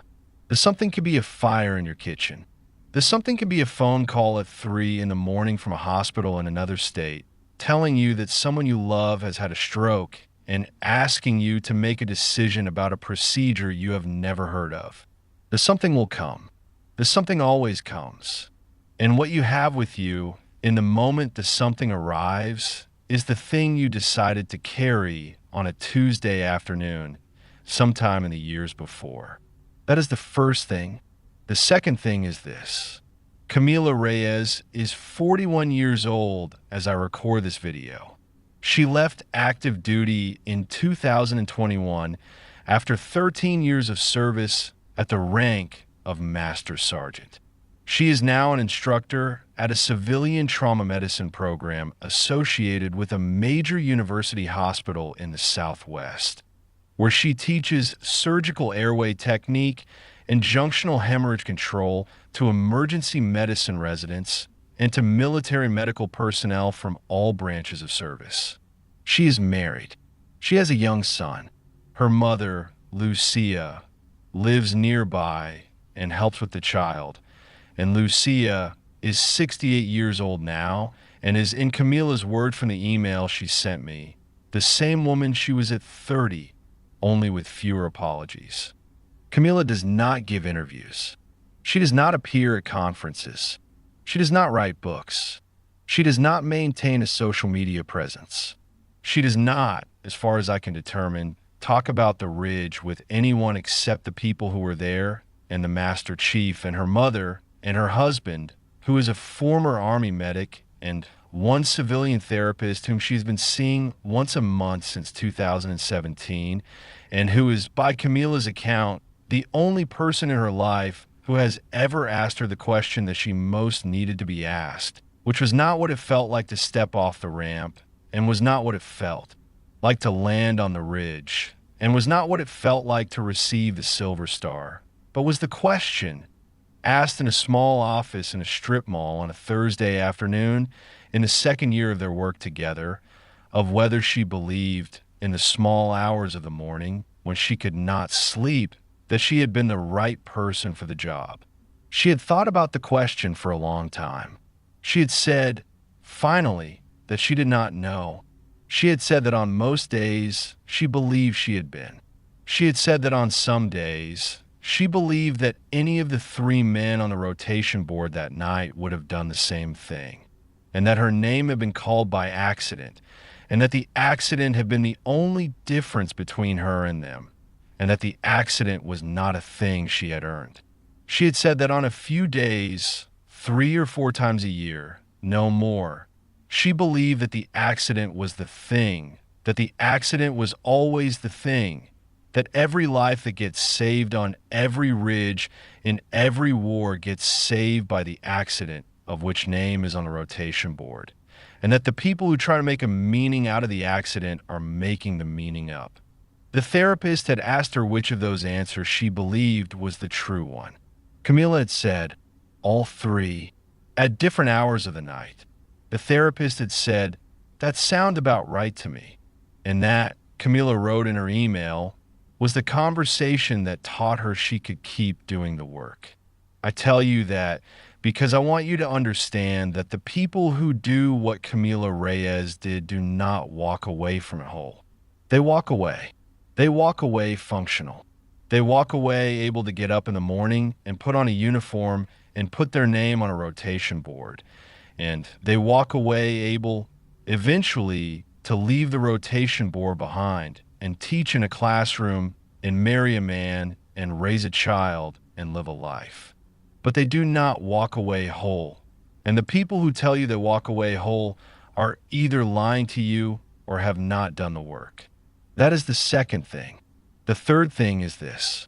In the spring of 2023, about 6 weeks after Camila Reyes sent me the email containing the speech the Master Chief gave in the room without windows, I received a small package in the mail at my home outside of Beaufort. The package had no return address. The package had been mailed from a post office in San Diego. Inside the package was a single object. The object was a challenge coin. If you don't know what a challenge coin is, I'll tell you briefly. A challenge coin is a small medallion, usually about the size of a silver dollar, that is carried by members of a military unit as a token of membership. Challenge coins are not official. They are not regulated. They are made by units and by individuals and by command staffs, and they're given by hand from one person to another in a small ritual that has no rules and no documentation and no oversight. A challenge coin is a thing that one person gives to another person in private when one person wants to say something to the other person that cannot be said in words. The coin in the package was a seal trident coin. On the front of the coin was the trident itself, the eagle, the anchor, the pistol, the trident, in gold relief on a navy blue background. On the back of the coin was a sentence, engraved in small block letters around the perimeter with a single number in the center. The sentence read, "You have a seat at our table." The number in the center was 93. There was no note. There was no signature. There was no return address. I have the coin in my pocket as I record this video. I have carried it in my pocket every day since the day it arrived, which was a Thursday in late April 2023. I am 61 years old. I have been given a number of challenge coins in my life. I have been given coins by Marines I served with, and by Marines I trained, and by men and women who attended my classes and decided, for reasons I do not always understand, that I had earned a coin from them. I have a small wooden box on a shelf in my office where I keep the coins. There are 47 coins in the box. The coin in my pocket is not in the box. The coin in my pocket is in my pocket because the coin in my pocket was not given to me exactly. The coin in my pocket was given to a young woman from Brownsville, Texas, and the young woman from Brownsville, Texas, mailed it to a 61-year-old retired Marine in South Carolina with no note and no signature and no return address because the young woman from Brownsville, Texas, had decided, for reasons that I have spent the last 2 years trying to understand and that I am not sure I have fully understood, that the coin was a thing that needed to be carried by someone else for a while. I do not know how long I am supposed to carry it. I do not know if I am supposed to give it back. I do not know if I am supposed to give it to someone else eventually in a small ritual of my own with no note and no signature and no return address when I have decided that the carrying is done.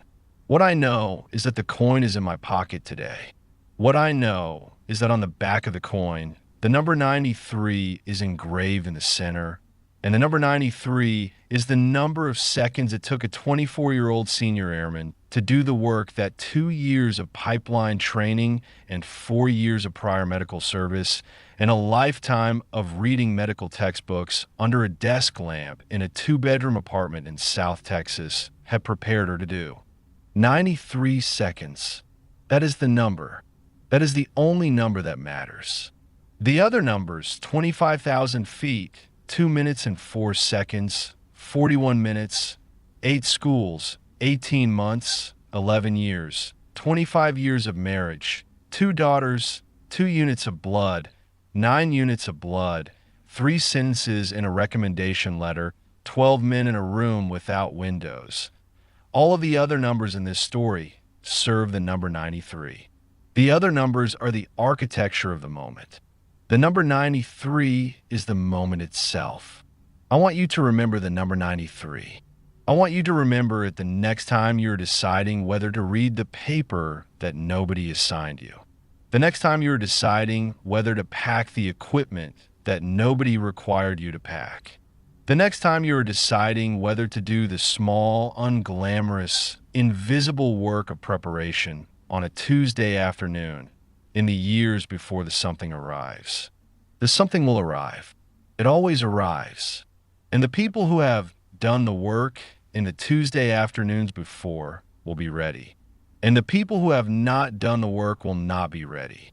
And the difference between them, the difference between Camila Reyes and Howard, between Petrie and the corpsman who didn't carry the catheter, between the Master Chief who lived and the SEALs who didn't, the difference is not the moment.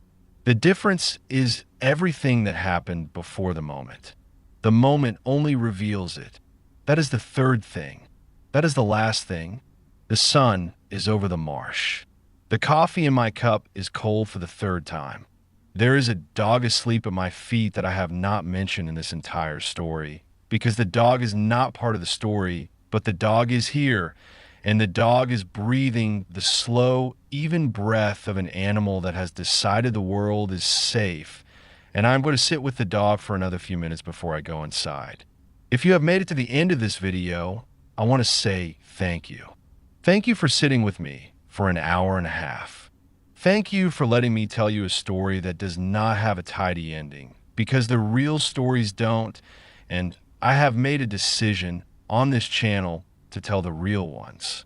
Thank you for letting me tell you about a young woman who does not give interviews and who does not want to be famous and who has trusted me with 3 paragraphs of an email and a coin in a package with no return address, and who will, I hope, continue to live the quiet life she has built for herself in a city in the Southwest, teaching residents and raising her son and visiting her mother on the weekends. If you know a Camila Reyes, and you might, they're not as rare as you think, although they are rare.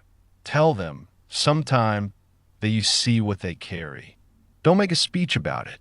Don't post about it. Don't put it on the internet. Just tell them quietly in a moment when you are alone with them that you see what they carry. That is enough. That is what the Master Chief did in a room without windows with 12 other Master Chiefs in November of 2015, and it was enough then, and it would be enough now, and it will be enough for as long as people are people, which I believe will be a while yet. My name is Hatch Holloway. This has been Channel Hatch. I'll see you next time.